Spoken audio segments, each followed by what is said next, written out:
আসসালামু আলাইকুম, welcome to Riya তুই ডাইনামিক। তো আশা করি সকলে ভালো আছেন। আলহামদুলিল্লাহ আমিও ভালো আছি। মোটামুটি অনেক দিন পরে একটা ভিডিও তৈরি করতেছি। আসার পরে হচ্ছে একটু রেস্ট করতে করতে একটু সময় চলে গেছে, তাই ভিডিও করা হয় নাই। তো আজকে সকালে হচ্ছে বের হইছি, আপনাদেরকে দেখায় একটা পরিবেশ। এই যে দেখেন, এটা হচ্ছে আমার গ্রামের বাইরের সাইড, মানে আমার বাড়ির বাইরের সাইডটা। এই যে পুরাই সবুজে ঘেরা, এই যে ধান ক্ষেত আর খালি পায়। এখানে হচ্ছে শিশির ভেজা ঘাস, এই যে পুরা ঘাসগুলা শিশিরে ভরা, আর খালি পায়ে লুঙ্গি আর আমি সবুজের মাঝখানে। গ্রামীণ একটা পরিবেশ আপনার। আমি কত সুন্দর সুন্দর কৃত্রিম পরিবেশ দেখছি। এই যে আপনাদেরকে আমি যতদিন সৌদি আরবের যত ভিউ দেখাইছি, এত সুন্দর সুন্দর ভিউ, এগুলো সব হচ্ছে কৃত্রিম। এলাকার হাতে মানে প্ল্যানিং করা, কাস্টমাইজ করা ভিউ। আর এই যে আমার গ্রামের ভিউ, এত সুন্দর সুন্দর গাছপালা, এগুলো কৃত্রিম। মানে প্রায় 2 বছর পরে খালি পায়ে হাঁটতেছি। আর আপনাদেরকে আমি দেখাই এই যে মাঠটা, এখানে আমি অনেক আগে ভিডিও বানাইতাম, 2 বছর আগে বা তার থেকে আরও অনেক আগে। এই যে এই জায়গাগুলোতে আমি এই যে চিকন রাস্তাটাতে হাঁটতেছি, এই রাস্তাতেও হাঁটতে হাঁটতে আমি ভিডিও বানাইছি আগে। ওই যে আমি একটা ব্লগ বানাইলাম সেম এই যে জায়গা থেকে। ক্যামেরার সামনে আমি কথা বলতে পারি না, এই ব্লগটা আমি ব্লগ বলতে মানে প্রথম ভিডিওটা আমি এই জায়গা থেকে হাঁটতে হাঁটতে বানাইছিলাম, যে ক্যামেরার সামনে কথা বললে মানুষ আমার দিকে তাকায় থাকে, এরকম আর কি। আর এখন আলহামদুলিল্লাহ ক্যামেরার সামনে কথা বলতে পারি, কোনো সমস্যা হয় না। আর এই যে ক্ষেতটা, এটাতে আমার জেরাত্তো ভাই সবজি চাষ করছে, সবজিগুলো অনেক সুন্দর হয়েছে। ওই অনেক বড় বড় লাউ গাছ লাগাইছে। আর এটা আমার এক জাডার ক্ষেত, ধান ক্ষেত। এই এটা আমার চাচার ক্ষেত। ওই সামনে আপনাদেরকে দেখায়, এই যে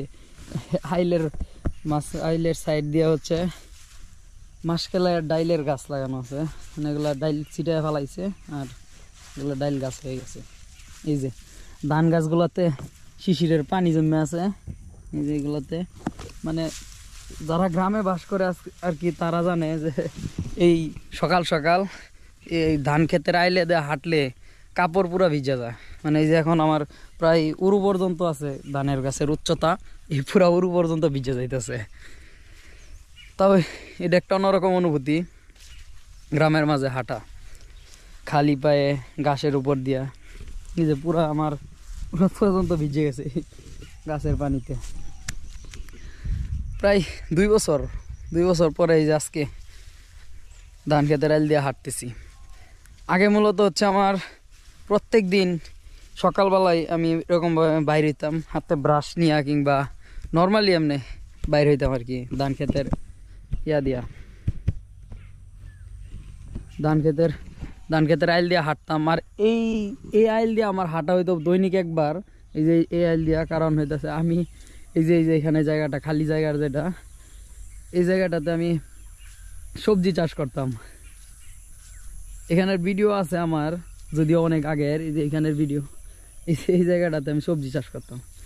আর এখনও আমার জেরাত্তো ভাই আমি যাওয়ার পরে সেও সবজি চাষ করে। এই যে এখানে নতুন নতুন চারা দিছে, কি চারা মনে হয়, সম্ভবত লাউ চারা। এই যে সামনে, এই যে এখানে মানে অনেকগুলা চারা দিছে, বীজতলা। এই যে গাছ হয়েছে অনেকগুলো, এই যে এটাতে বড় বড় হয়ে গেছে। কিছুদিনের মাঝে অনেক তাড়াতাড়ি বড় হয়ে যাবো। সবে মাত্র 4 পাতা হয়েছে, আর একটু লত হইলে জলদি পারবে। আর এই যে এটা একটা বিল, সবাই মানে আগে যারা আমার ভিডিও দেখছে অবশ্য এই বিলের মাঝে আমি একটা শাপলা ভিডিও ওঠানোর জন্য একটা ভিডিও বানাইছিলাম। আর এই হচ্ছে আমার ক্ষেত, যেটাতে আমি এক সাইডে একটু ভেন্ডি চাষ, এক সাইডে সরিষা। মানে শীতের বেলায় আমি লাগাইতাম বেশি, তা এক সাইডে ভেন্ডি, এক সাইডে শসা, তারপরে এক সাইডে ডাটা, তারপর টমেটো লাগাইছিলাম এই সাইডে। মোটামুটি এই জায়গাটা ছোট একটা এরিয়া, এই যে এইটুকের মাঝে আমি মানে 3-4টা মানে আইটেম লাগাইতাম সবজির।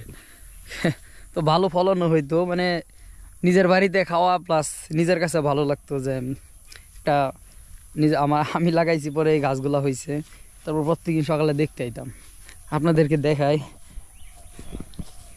আর এই যে ওই যে সামনে আমার জেডা, এই জেডা আমার জেডা আর আমি জেডা লাগাইতো এই সাইডের ক্ষেত্রের মাঝে, আমি লাগাইতাম এই সাইডে।